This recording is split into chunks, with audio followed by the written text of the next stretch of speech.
Hello everyone, and today we are going to be doing a slightly more difficult pattern in double-sided hole beam. This is also going to be one of my snowflakes, and you can find the link in the description if you would like to find the pattern. This is the pattern we are going to be using. As you can see, it's a little bit more than just an outline. With something like this, we're going to do it with the branches. The way I would do this pattern, I would pick a branch to start on. I'm going to pick this one just because why not? We go up it. I'll do the things off to one side. We'll go up here. We'll do all those little guys. We'll come back. We'll do that like a little branch. We'll do these guys on the way back. The reason I like to do them on the way back is because for me it just seems to be a little bit neater, where coming back when both of them are stitched can be a little bit awkward. We'll come back here. We'll go across. Then we'll do the next branch. We'll do it this way. We'll do that. We'll come back and do that. Go down. We'll do that. We'll go up and do that. We'll come back here, and we'll keep going around doing branch by branch. And then when I get back, I'll have to go all the way back around here. I'll have done all the branches, but the hexagon will have to get finished. And then, oh, I shouldn't start here, because what I'm going to need to do at the end is go in here and do this hexagon with all of its little branches. I could do that as I go, but I don't want to have to keep track of it. So I guess we'll start over here with this branch, even though it's not my favorite place for tucking in an end. Or we could start out here. Ooh, that's a good spot. We'll start out here, which means I'm going to need to move my starting needle. We can be a little off-center. It's just a test piece. All right, so a lot of the problem with double-sided hole beam is picking a path where you can hit all of the stitches. The nice thing about a branching pattern like this is even though there's a lot more to keep track of and a lot of out and back and out and back and out and back, you actually have a lot of it looking done while you're working on it. So here is our fabric, and I was going to start at this little corner here so that I'm near that center stuff so I can pick it up when I want to. So first I'm just going to go over to, and as you recall if you watched my easier video, I don't like to tuck my ends to start, because things can get to be a mess later. So I'm just going to leave that end hanging there and keep it in a little death grip. And I'm going to come up here and start doing that first branch. So we're going up the first branch. And I'm going to do this side first because I'm kind of working in that direction around, and it'll be easier for me to keep track of. I am going around counterclockwise. I, for some reason, like to work counterclockwise. It is a silly superstitious thing. You go Widdershins, you open a door to fairy. And well, I don't know. I think the fae might be less evil than some things in our world today. So anyhow, it's just nice to have a direction you go, because that helps you keep track of it. Clockwise, counterclockwise, doesn't matter as long as you can keep track of it. So now I am up to that diamond.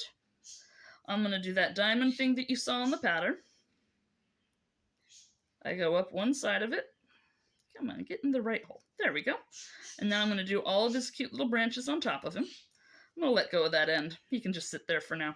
Let's grab the fabric a little bit more comfortably. I don't use a hoop. You can use a hoop.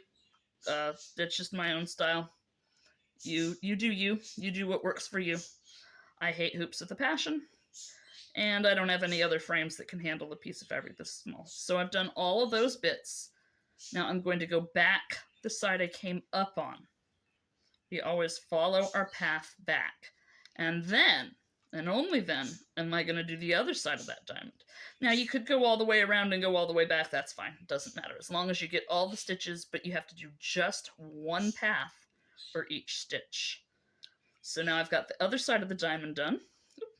And my little end is trying to get in the way there. So we are going to go back down. And on our way back down, we're going to catch the other side of those little branches.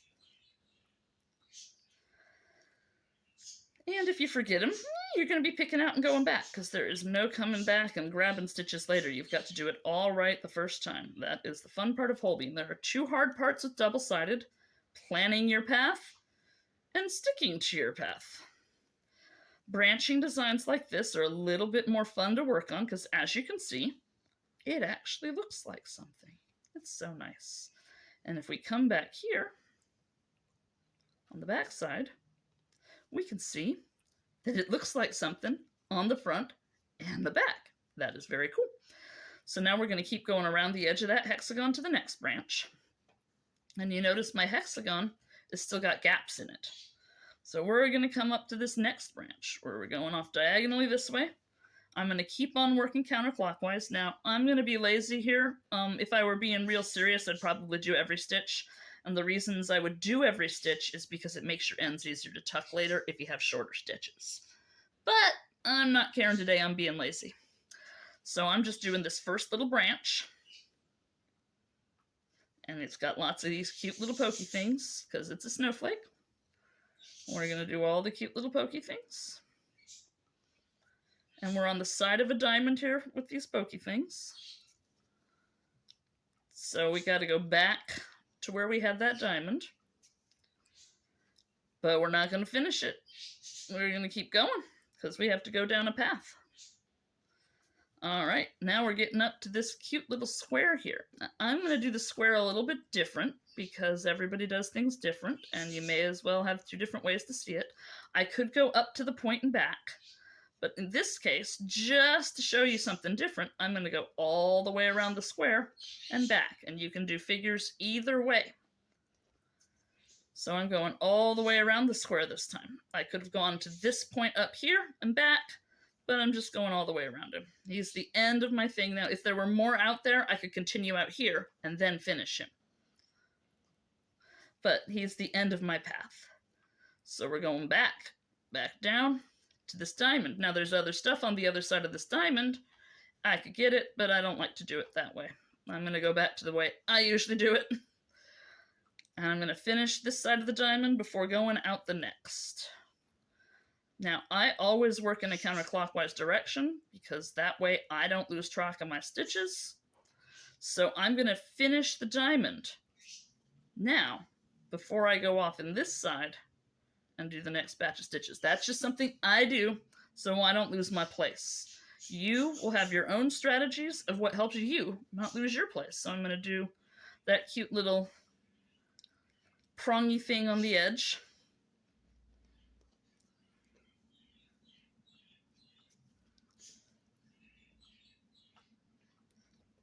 And so we're just going to do each little branch as one little section of whole beam.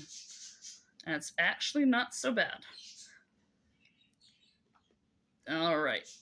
So, look at that. We've finished another little branch. And here we are back at our hexagon. So that is all I'm going to show you for this one.